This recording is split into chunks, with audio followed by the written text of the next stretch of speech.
அர்த்தமுள்ள இந்து மதம். கவிஞர் கண்ணதாசனின் தத்துவ படைப்பு. அத்தியாயம் 41. அவனவன் தர்மம். இதுவே என் பணி.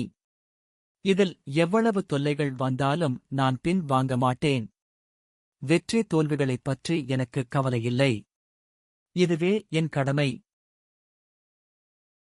இவைதான் சரியானவை என்று சில நியதிகளை நான் வகுத்துக் கொண்டு விட்டேன்.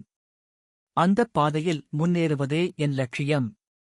யார் எவ்வளவு அழிந்தார்கள் என்பது பற்றியோ உயர்ந்தார்கள் என்பது பற்றியோ நான் ஏன் கவலைப்பட வேண்டும்?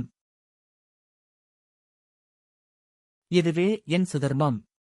பகவத்கீதையில் கர்ம யோகம் சுதர்மத்தை வலியுறுத்துகிறது. கர்மத்தைச் செய், பலனை என்னிடம் ஒப்படைத்துவிடு என்பது இங்கேதான் சொல்லப்படுகிறது. ஸ்ரீராமகிருஷ்ணன் வெளியிட்டுள்ள பகவத்கீதையின் கர்மயோகத்தில் ஓர் உதாரணம் காட்டப்படுகிறது. அது இது: தேள் ஒன்று கங்கையில் மிதந்து சென்றது. அதன் மீது பரிதாபப்பட்டு ஒரு சந்நியாசி அதை எடுத்து வெளியில் விட முயன்றார். அது அவரை கொட்டிவிட்டு மறுபடியும் நீரில் விழுந்தது. மீண்டும் அவர் எடுத்துவிட்டார். மீண்டும் அது கொட்டிற்று. ஏன் இப்படி செய்தீர்கள் என்று ஒருவர் கேட்டார். சந்நியாசி சொன்னார், கடைசி வரை அது தன் சுபாவத்தை விடவில்லை. நான் ஏன் என்னுடைய சுதர்மத்தை விட வேண்டும்? உண்மைதான். நன்மை செய்வது என்று தீர்மானித்துவிட்டால் நன்றி கெட்டவனுக்கு கூட அதைச் செய்வதுதான் சுதர்மம். உதவி வரைத்தன்று உதவி செய்யப்பட்டார் சால்பின் வரைத்து என்றான் வள்ளுவன். ஏதோ உதவி செய்ய வேண்டும் என்று நீ எல்லோருக்கும் செய்துவிடாதே, யாருக்குச் செய்கிறோம் என்பது முக்கியம் என்றான் அவன். அதாவது நன்றியுள்ளவனுக்கு, உண்மையாகவே தேவைப்படுகிறவனுக்கு செய்யப்பட வேண்டும் என்பது அவன் கருத்து. அதையும் தாண்டுகிறது பகவத்கீதை. உன்னுடைய கர்மம் நன்மை செய்வதானால் அதை யாருக்கு வேண்டுமானாலும் செய், அதுவே சுதர்மம் என்கிறது. நன்றி கெட்டவனுக்கு உதவினால் விளைவு என்ன? இழுத்தவாய்ப்பட்டம். அதையும் ஏற்றுக்கொள்ளச் சொல்கிறதா கீதை? ஆம். காரணம் நீ செய்யும் நன்மை ஏதோ ஒரு வடிவத்தில் வட்டியோடு உனக்கு திரும்பிவிடுகிறது. அவன் செய்கிற தீமை வட்டியோடு அவனுக்குப் போய்ச் சேருகிறது. எவ்வளவு காலத்தில் இது நடக்கும் என்பது மட்டுமே ரகசியம். ஆனால் நடக்கும் என்பது உண்மை. சுதர்மத்தின் சாரம் என்ன? எதைச் செய்ய விரும்புகிறாயோ அதைச் செய்து கொண்டே போ என்பதுதான். நான் கவியரசராகவோ கவிச்சக்கரவர்த்தியாகவோ மாறப்போகிறோம் என்றெண்ணி பேனாவை எடுத்ததில்லை. எழுதிக் கொண்டே போகிறேன். யார் யாரெல்லாம் கேட்டார்களோ அவர்களுக்கெல்லாம் எழுதிக் கொடுத்தேன். கதையில் வரும் சம்பவங்களுக்கே பாடல் எழுதினேன். எதிரே வந்த மாலைகளை பார்த்து பின்னாலே திரும்பிப் பார்த்தேன். அங்கேயும் மாலைகள் வந்து கொண்டிருந்தன. நான் நின்று விடவில்லை. எமிலி ஜோலாவின் பேனாவைப் போல் எழுதிக்கொண்டே சாய்ந்து விட வேண்டும் என்பதே என் சுதர்மம். சலனங்களும் சபலங்களும் வருகின்றன. எனக்குப் புரிகிறது. இந்த இடையூறுகள் என் சுதர்மத்தை தடுத்துவிடவில்லை. இருப்பதை எல்லாம் கொடுப்பது என்றும் நினைப்பதை எல்லாம் எழுதுவது என்றும் நான் வகுத்துக் கொண்ட நியதியிலிருந்து பின்வாங்கவில்லை. சாலை மிகவும் நீளமானது. சந்திப்புகள் மிக அதிகம். மான்கள் மட்டுமா எதிரே வருகின்றன? பாம்புகளும் குரங்குகளும் வருகின்றன. இவை தன் சுதர்மத்தை ஒழிக்கவே என்று நான் கருதுகிறேன். என் கையில் கடைசியாக இருக்கும் 2 ரூபாயை கேட்பதற்கு ஒருவர் வராத போதுதான் நான் அதை செலவழிக்கிறேன். என்னை அடித்துப் போட்டுவிட்டு அதை ஒருவன் பறித்துக் கொண்டு போனால் என் சுதர்மத்தை அவன் நிறைவேற்றுகிறான் என்று நான் கருதுகிறேன். கர்மத்தை யோகமாக்கிக் கொண்டு விட்டால் பிறர் செய்யும் துன்பங்களினால் வலி தோன்றாது.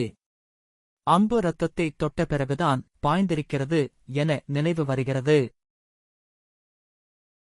தோல் மரத்துப் போய்விட்டது போல் இரத்தமும் மரத்துப் போய்விட்டால் சுதர்மத்துக்கு இடையூறு இல்லை.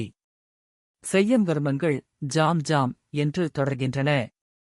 மனிதன் செய்யும் கர்மம் அவன் மரணத்தினால்தான் முடிய வேண்டும்.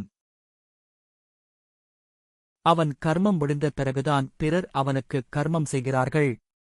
மனிதன் தன்வயமற்ற பிறகே பிறரது கர்மத்தை எதிர்பார்க்க வேண்டும் என்பதே அதன் நோக்கம். உன் கர்மத்தில் நீ பிறருக்கு பாலுற்றாவிட்டாலும் பிறர் உனக்குச் செய்யும் கர்மத்தில் பாலுற்றுகிறார்கள்.